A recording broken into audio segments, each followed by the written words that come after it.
Muy buenas tardes. Estamos en una nueva entrevista de Periodismo Internacional Alternativo, PIA Global. En esta ocasión nos acompaña nuevamente el ex canciller de Rafael Correa, ex ministro de Economía y ex ministro de Defensa, Ricardo Patiño.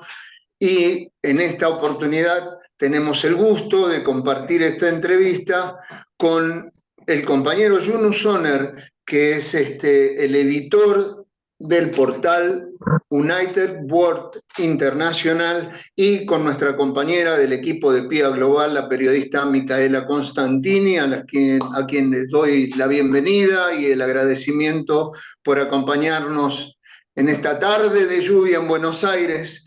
Yunus está desde Turquía y el compañero Ricardo desde México. Seguramente no llueve por esa zona, así que un gustazo estar con ustedes.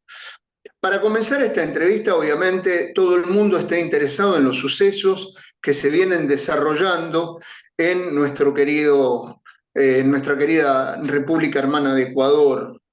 Hemos seguido con atención todos los acontecimientos que se vienen dando de un tiempo a esta parte, fundamentalmente desde la asunción de Guillermo Lasso, y queríamos saber en esta particular coyuntura cuál era tu análisis sobre esta situación y cuáles son las perspectivas de desarrollo de la misma.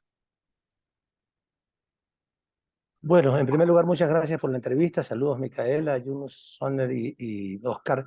Gracias por permitirme compartir con ustedes esta información y análisis sobre el Ecuador. Bueno, el Ecuador, sabemos, los últimos 6 años ha vivido 2 gobiernos. El gobierno de la traición de Moreno, que no fue solamente de Moreno, fue de Moreno y Lasso, porque realmente él aplicó el plan de Lasso, que fue su contrincante. Pero en los 2 últimos años ha sido la aplicación directa del plan neoliberal de Guillermo Lasso. Y ese plan, como todos conocemos, tiene algunas características. Una de ellas es achicamiento del Estado, desarrollar condiciones solamente para la iniciativa privada, un poco la selva, la ley de la selva, el que puede que se salve, el que no, no. La disminución de los recursos del Estado significa no mantenimiento de la obra que hizo la Revolución Ciudadana, no mantenimiento de una gran cantidad de procesos que se habían iniciado, un debilitamiento real, aunque no anunciado, de los derechos de los trabajadores, de los derechos de la salud, de la educación. Hay que decirlo, lamentablemente, un desastre en el mantenimiento de la infraestructura educativa, de salud, de carreteras. Todo eso pasó. Pero de las cosas más graves que podemos vivir, que podemos, digamos, destacar de estos 2 últimos gobiernos, ha sido el gran problema de la inseguridad. Han dejado en manos de bandas delincuenciales y de bandas de narcotráfico el control del territorio, de las cárceles, de todo. Cosas que nunca en el Ecuador habíamos vivido, afortunadamente.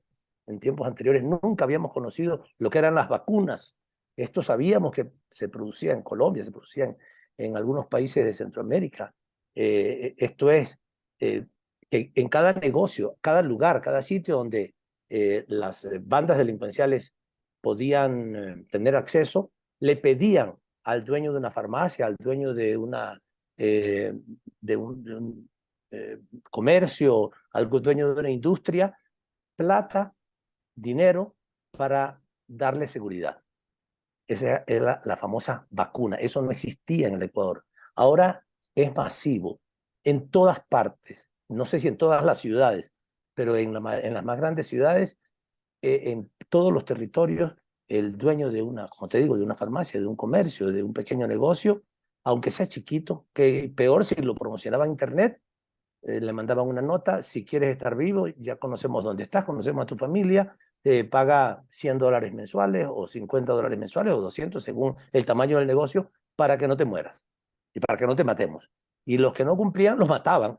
Así, hay un montón de gente muerta porque no les dio la plata a esta gente. Este ha sido el tema más grave, más gravitante, más terrible que ha vivido la población ecuatoriana en los últimos tiempos, porque ha habido un absoluto deterioro del sistema de seguridad, de la institucionalidad de seguridad en nuestro país, y esto es lo que hemos estado viviendo. Más allá de el desempleo, más allá de los problemas económicos que se ha estado viviendo, del enriquecimiento de los bancos y el empobrecimiento de los negocios productivos, etcétera, lo más grave, lo más terrible que ha pasado en el Ecuador en estos últimos años, y especialmente en los 2 últimos años con Guillermo Lasso, ha sido el problema de la terrible inseguridad y de la violencia en todos lados. Al principio eran las cárceles, y la justificación de los ministros del presidente Lasso y de él era que es un reparto de territorio, o sea, las cárceles,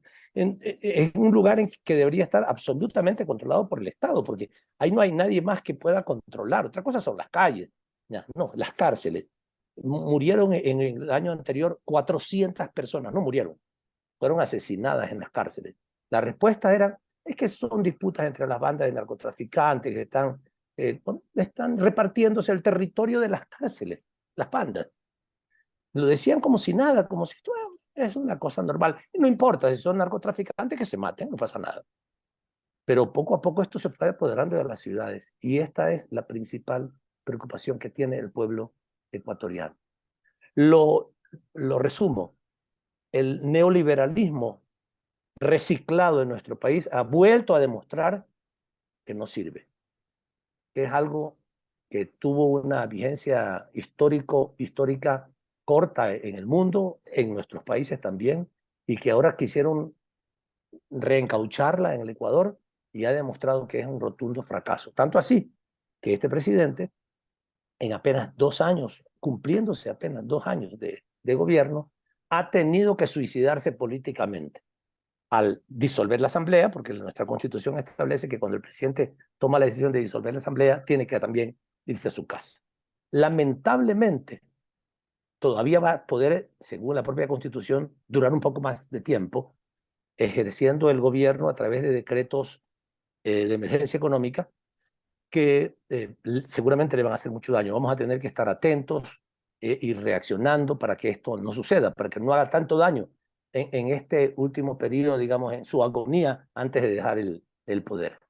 Pero también es un momento de esperanza. O sea, finalmente se va a ir este presidente corrupto, inepto, antipopular, y lamentablemente vinculado con acciones de narcotráfico. No lo puedo decir que él personalmente, pero sí su círculo más cercano.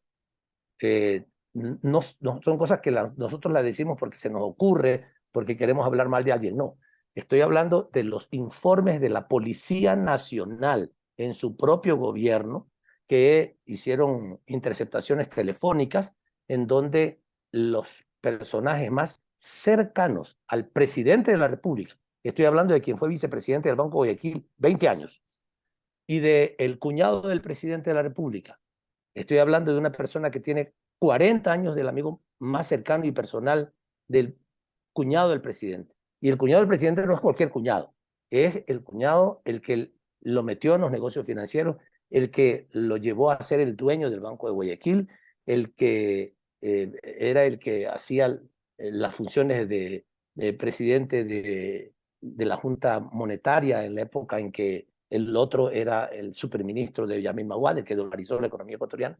Estamos hablando de una persona que fue prácticamente su padrino en el trabajo y en la política. Esta gente estaba absolutamente vinculada y trabajando en conexión con lo que se llama la banda albanesa del narcotráfico.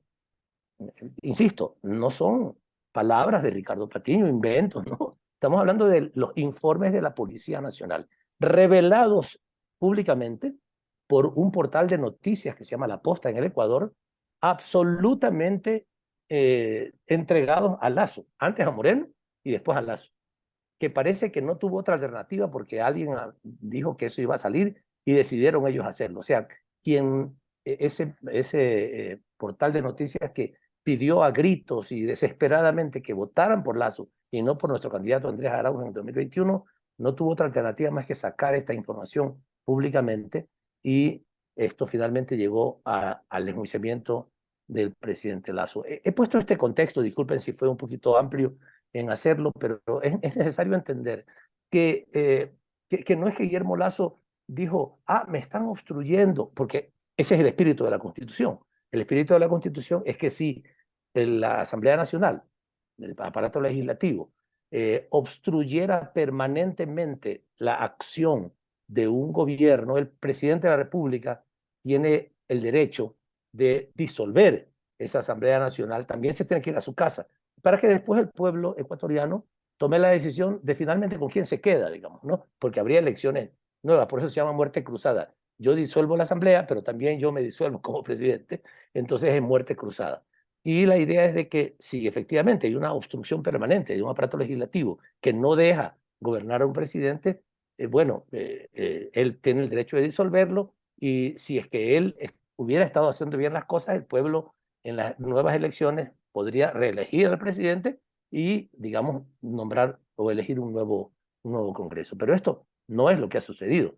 El señor Lasso se fue 2 días antes, perdón, no se fue, disolvió la Asamblea 3 días antes, 3 días antes de que se venciera el plazo para que la Asamblea ya votara a favor o en contra de su destitución.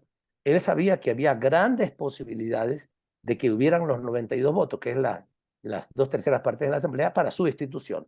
Y antes de que lo destituyeran, entonces declara la disolución de la Asamblea, lo cual no es una figura que se contempla en la Constitución. La Constitución establece la posibilidad de hacerle un juicio político, que estaba haciéndoselo legalmente. Incluso la Corte Constitucional había aprobado el inicio del juicio político. Y en medio de ese juicio político, este tipo, que lamentablemente era el presidente de la República, decide disolver a la Asamblea, porque sabía que en 3 días después iban seguramente a destituirlo por todas las razones que he comentado anteriormente y que merecían su destitución. Y él alega en su decisión, en su decreto, que lo hace porque había una grave crisis política. No había una grave crisis política, había un juicio político, que no es una grave crisis política. O conmoción interna, que no existía tampoco conmoción interna. Alguien podría decir, bueno, en octubre del 19 hubo algo de conmoción interna, es decir, el país estaba paralizado, había movilizaciones, huelgas de todo tipo, el país estaba realmente caotizado, ¿ya? O en junio del año pasado, del 2022, que también hubo movilizaciones, aunque de menor nivel que las de octubre del 19, pero ahora no había nadie en las calles. Un pequeño grupo de personas afuera de la Asamblea a favor o en contra de Lasso, pero no había las razones que él alega. Por tanto, es ilegal la decisión que él toma. Sin embargo, de eso ayer la Corte Constitucional, que hay que decir algo, fue nombrada a dedo por Moreno y Lasso, que estaban en acuerdo en el gobierno anterior, dice que sí, que no, está bien, que lo que él hizo tiene todo el derecho de hacerlo, y finalmente nos ponen en la situación de que ahora tenemos que enfrentar el proceso electoral. Esto en forma resumida. No quiero seguir hablando porque seguramente ustedes tendrán muchas preguntas sobre la perspectiva, sobre lo que viene, y hasta ahí me quedo como una introducción a la situación de nuestro país. Gracias, Oscar. Eh, Entiendo que hay dos aspectos en la crisis estructural: el problema del neoliberalismo y la actualidad, la reacción del gobierno actual y de anterior. Lo que visto desde lejos, me pregunto yo si esta crisis actual tiene también un contexto internacional o continental, y si usted lo puede describir, si lo tiene. A ver, la crisis que vive el mundo en este momento, más o menos todos De nosotros, Ecuador, perdón. de Ecuador. La crisis que ustedes viven ahí, la crisis institucional, el paso que ha dado o primero, la inestabilidad que describió usted con la inseguridad, con el neoliberalismo, si eso tiene una dimensión internacional. Segundo, si, por ejemplo, el contexto global ha afectado la crisis del neoliberalismo en Ecuador. Y tercer pregunta sería si la crisis el conflicto entre el presidente y la asamblea eh, mm, tiene una dimensión eh, internacional. A ver, el Ecuador ha vivido una situación de inestabilidad en los últimos 6 años y de inseguridad en los últimos 6 años como fruto fundamentalmente de una responsabilidad de los gobiernos que han estado en el poder. ¿Por qué no podemos decir que la situación internacional pudiera haber afectado de manera muy importante a la economía ecuatoriana? Bueno, más allá de la pandemia, que a todos los países del mundo les afectó, sin embargo, eh, no en condiciones particularmente severas para la economía ecuatoriana. El precio del petróleo se ha recuperado adecuadamente. Eh, el Ecuador es un país exportador de petróleo. Los productos principales de exportación del Ecuador, que son el banano, el cacao, el camarón, una serie de otros productos, más allá del petróleo, que es de los más importantes, se han recuperado. No hay una situación internacional en ese sentido que haya afectado de manera significativa a la economía del Ecuador. Eh, por otro lado, hay un relativo nivel de estabilidad en la política sudamericana, latinoamericana, con gobiernos progresistas de izquierda que han estado asumiendo funciones y que no han afectado tampoco al Ecuador. O sea, no hay nadie no tenemos una agresión externa, no hay nada de eso, sinceramente. De tal manera que yo no percibo que la situación externa puede haber afectado. Es más, el gobierno norteamericano ha considerado a Lasso como un aliado estratégico. No solamente lo ha dicho en sus discursos, han dictado una ley en el Congreso que establece y que considera al Ecuador como un país, un aliado estratégico, y que le autoriza al gobierno estadounidense a hacer una serie de acciones vinculadas con el Ecuador, como darle recursos, darle financiamiento, darle apoyo monetario, apoyo militar, policial, comercial, de todo tipo. O sea, han tenido en ese sentido ese apoyo. Y por otro lado, tampoco han perdido la relación que teníamos con China, que desarrollamos en nuestro gobierno, con China, con Rusia, con India, con Sudáfrica, con países, digamos, significativamente importantes en la geopolítica mundial. De tal manera que yo diría que a nivel la situación internacional no ha provocado algún efecto significativo en la economía ecuatoriana ni en la política ecuatoriana. ¿Ya? Eso por un lado. Que si puede afectarse el neoliberalismo, yo diría que sí, el liberalismo ha estado siendo minado por decisiones de los pueblos en América Latina. Cada vez hay un mayor nivel de países que llegan con, digamos, cuyos presidentes son presidentes de posiciones progresistas y de izquierda, y que sí significa un menor nivel de identidad con un gobierno de derecha como el gobierno de Lasso. Sin embargo, no hay ningún tipo de agresión, de molestia, de afectación en la comunidad andina, en la OEA, en ningún sitio. De tal manera que tampoco ha sido afectado por eso. Estas son las dos primeras preguntas. Me hiciste una tercera y no acabé de apuntarla. Sonnen. Me No, dijiste una ya, tercera cosa. Esto ya era voy con, fundamentalmente, sí. Yo diría que pero no ha habido voy, una afectación. Voy a preguntar un poco más directo. ¿Dónde ubica usted el gobierno norteamericano en ese mismo conflicto de disolución de la Asamblea? A ver, hay una incógnita. Nosotros no tenemos una, un criterio común. Hemos discutido esto. Siempre nos preguntamos, desde hace algunas semanas atrás, ¿cuál es el rol de Estados Unidos? En nuestra opinión, Estados Unidos no habría pensado en apoyar una muerte cruzada. ¿Por qué? Ujú, Porque eso significa que las elecciones van a ser de aquí a 3 meses. La ujú, primera vuelta, la segunda vuelta más o menos en 5 meses.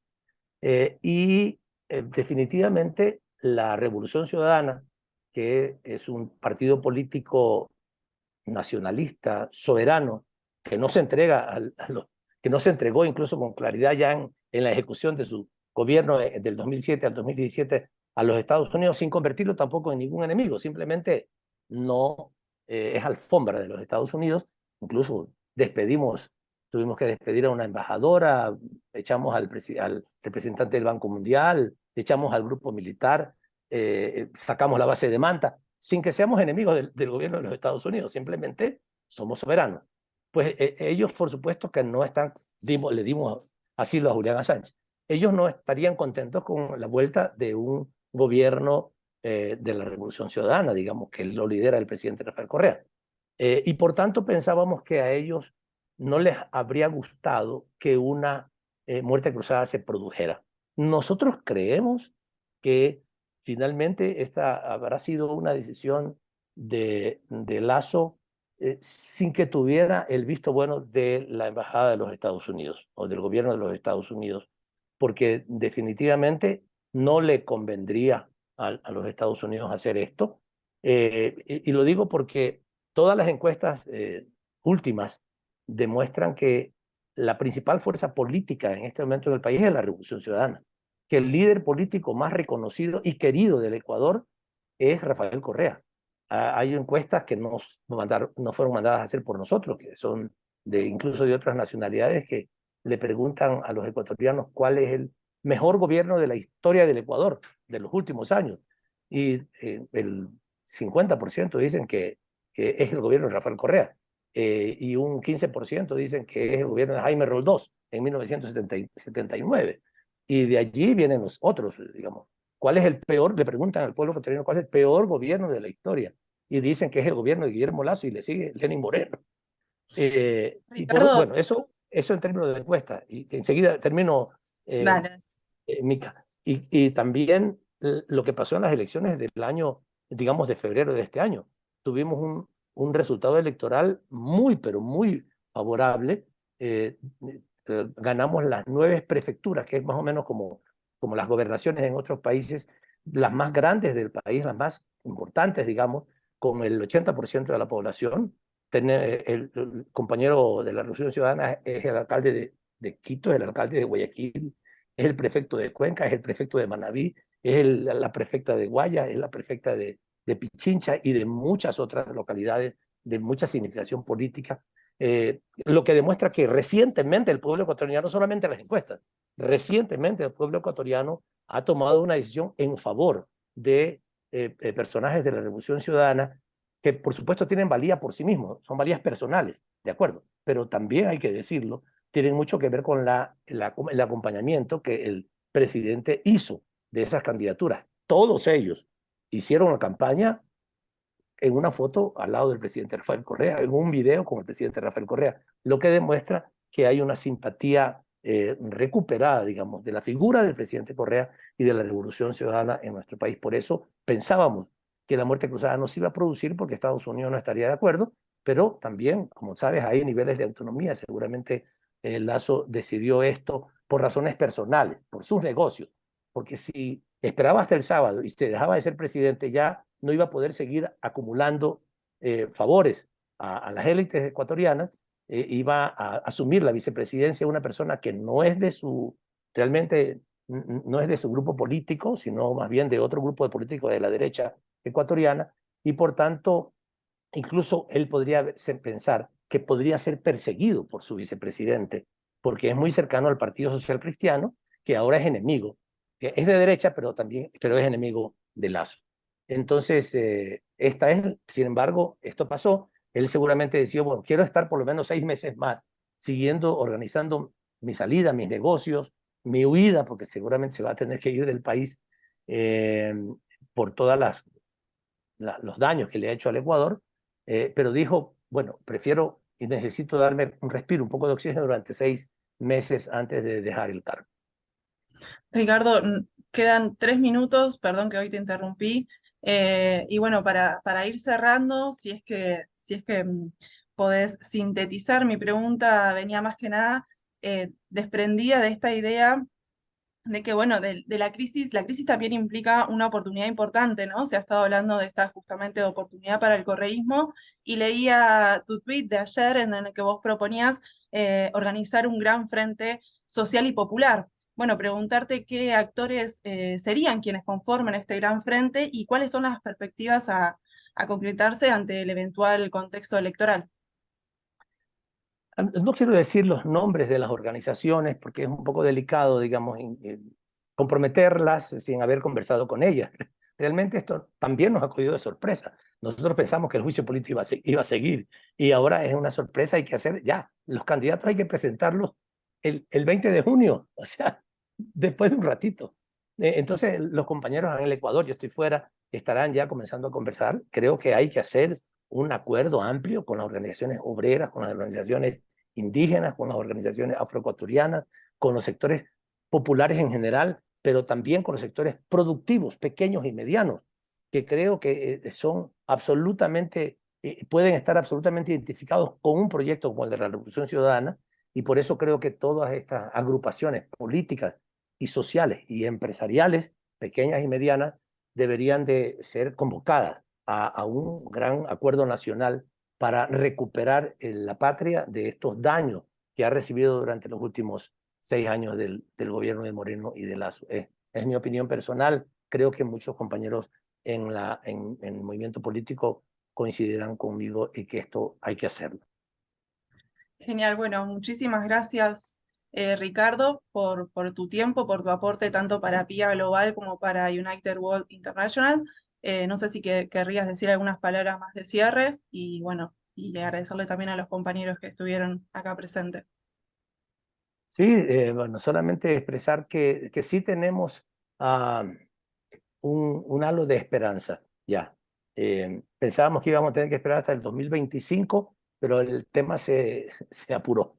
En buena hora, yo creo que finalmente en buena hora, aunque ha sido ilegal la decisión del presidente, lo que sea, en buena hora que vamos a tener la posibilidad de recuperar en favor del pueblo ecuatoriano el poder en el Ecuador y que podamos volver a esos tiempos de construcción de una sociedad justa, progresista, equitativa, de derechos para las y los ecuatorianas. Eso nos llena de esperanza y se lo decimos con entusiasmo a ustedes y al auditorio al que esta programación, esta entrevista o este conversatorio lleguen adelante.